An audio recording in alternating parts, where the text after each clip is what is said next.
Teka-teki apakah Anies Baswedan jadi maju Pilkada Jakarta dengan diusung PDI Perjuangan masih jadi tanda tanya. Restu Ketum PDIP Megawati Soekarno Putri jadi kuncinya. Seberapa besar peluangnya? Kita bahas bersama analis politik Universitas Al-Azhar Indonesia, Ujang Komarudin. Kang Ujang, selamat sore. Selamat sore Mbak Cindy, siap. Kang Ujang, kabarnya kan Anies udah ke DPP, bahkan udah pakai batik warna merah, tapi belum juga diumumkan hari ini. Kalau Kang Ujang menganalisisnya memang lobby-lobbynya masih alot? Ya tentu kalau bahasa politik ada istilah power interplay ya, tarik-menarik kepentingan. Ya tentu ada berbagai macam variabel atau faktor terkait belum diusung Anies Baswedan oleh PDIP. Bisa jadi ya pertama bahwa pernyataan-pernyataan Ibu Megawati akhir-akhir ini ya termasuk tadi juga kita menyaksikan bahwa ya PDIP tidak mau jadi partai yang hanya jadi apa tunggangan gitu. Jangan ada yang mendompleng. Itu saya rasa kritikan keras ya bagi semua figur termasuk Anies yang ingin maju dari PDIP. Karena kita tahu bahwa PDIP punya pengalaman, kadernya sendiri keluar rumah dengan membakar rumah gitu. Jadi itu yang pengalaman yang pahit yang tentu PDIP tidak ingin terjadi lagi di saat ini dan ke depan.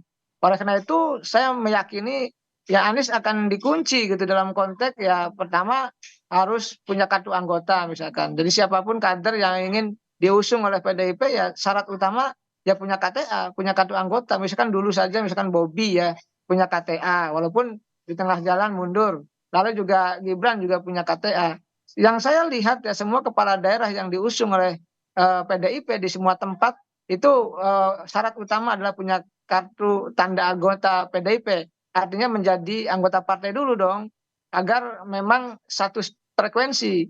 Yang kedua tentu pilihannya tadi PDIP hati-hati betul, harus betul-betul cermat dalam konteks mengusung Anies itu. Apakah tadi Anies manut tidak, nurut tidak, bisa jadi petugas partai tidak. Karena dalam konteks politik semua pun tidak bisa dipegang. Oleh karena itu saya meyakini betul bahwa tarik-menariknya masih kencang ya. Sehingga Anies belum jadi diusung pada siang hingga sore hari ini begitu oleh PDIP. Oke, nah kita sama-sama dengarkan dulu Kang Ujang pernyataan Ketum PDIP Megawati Soekarno Putri soal mendompleng di Pilkada 2024 ini.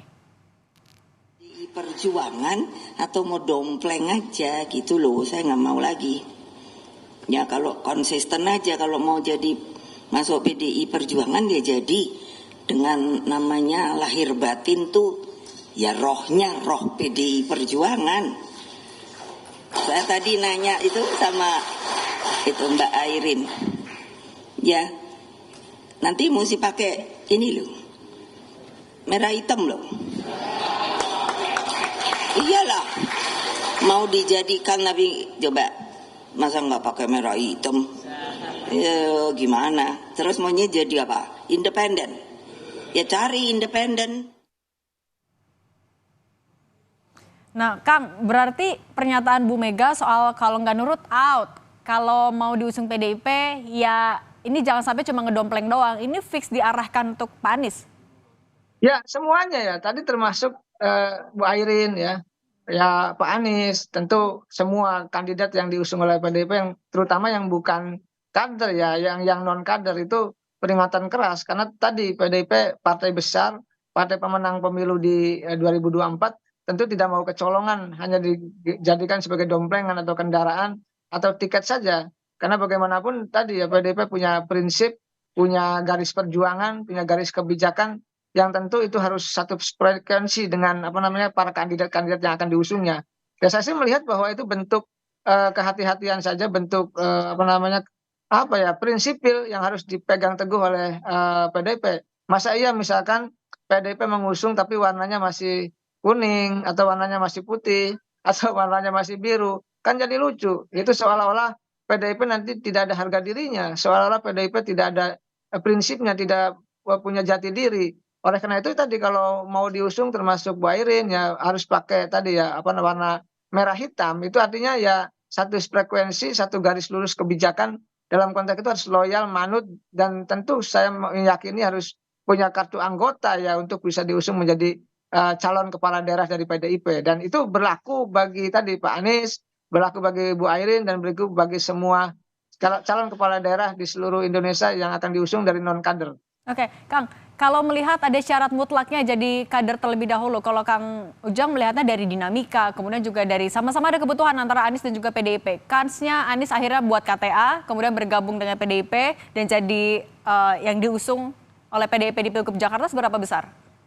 Ya, tidak ada pilihan bagi Anies. Kalau Anies ingin berlayar, kalau ingin maju, ini waktunya hanya 3 hari ke depan kan, 27, 28, 29. Itu terakhir pendaftaran di KPU, tidak punya banyak waktu. Ya pilihannya ya harus punya kartu anggota. Kalau tidak, saya yakin Ibu Megawati tidak akan merekomendasi kalau tidak punya kartu anggota. Kalau hanya sekedar misalkan teken tanda tangan, berkomitmen, lalu misalkan ya kerjasama politik misalkan ke depan kalau menang bersama Anies, saya yakin PDIP tidak akan memberi kalau tidak punya kartu anggota. Dan itu menjadi syarat mutlak ya, syarat wajib di awal gitu kalau ingin diusung oleh PDIP. Saya meyakini kalau itu terjadi dan kalau itu dilakukan oleh Anies, ya PDIP akan apa namanya mengusung Anies Baswedan. Istilahnya di PDIP kan gitu loh. Tapi Jadi kalau kalau melihat dari akar rumputnya, kemudian kan dari historisnya PDIP sama Anies Baswedan tidak sejalan. Ini untuk konstituennya akan semudah itukah menerima Anies Baswedan sebagai kader yang diusung? Ya tentu kalau kepentingan politik pragmatis akan ketemu. Apakah grassroots-nya ketemu ya ditemu-temukan saja. Kita punya pengalaman kok dulu bagaimana Pak Prabowo dengan Pak Jokowi gitu ya di Pilpres juga nggak ketemu. Dan banyak juga kejadian-kejadian apa namanya silang pendapat, saling serang di antara apa namanya misalkan Demokrat dengan pemerintah, tahu-tahu Demokrat juga masuk pemerintah gitu. Banyaklah kejadian-kejadian yang dimana yang tadinya kawan jadi lawan, begitu juga sebaliknya. Oleh karena itu tidak aneh dan tidak heran garis ideologis itu menjadi samar, yang ada adalah garis kepentingan.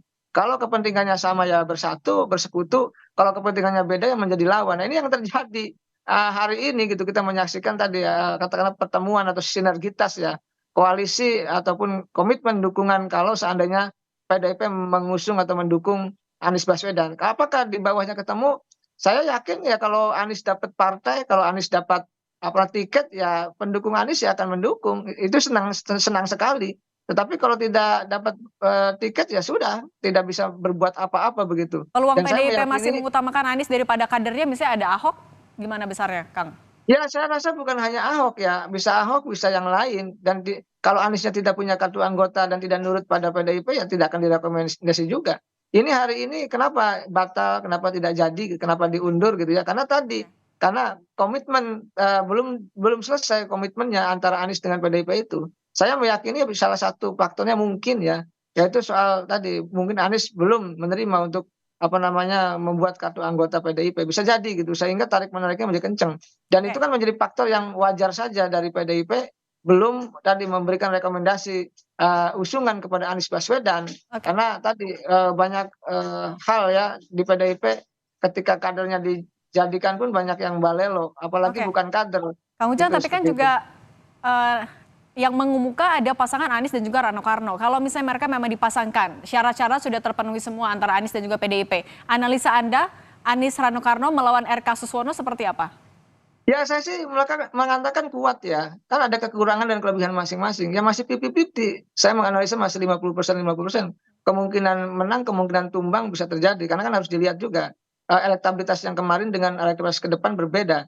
Ketika misalkan sudah dipasangkan, pasangannya sudah ada, baru kita akan bisa melihat elektabilitas secara utuh ya, kedua pasangan itu baik, Anies dengan Rano, kalau jadi yang dengan Ridwan Kamil dan Suswono. Ini kan harus dilihat, diukur dengan elektabilitas yang objektif, ke depan.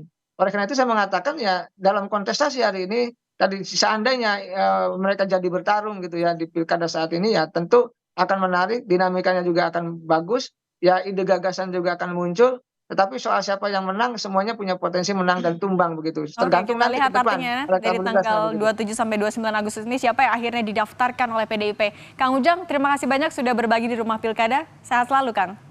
Amin, sama-sama Mbak Cindy.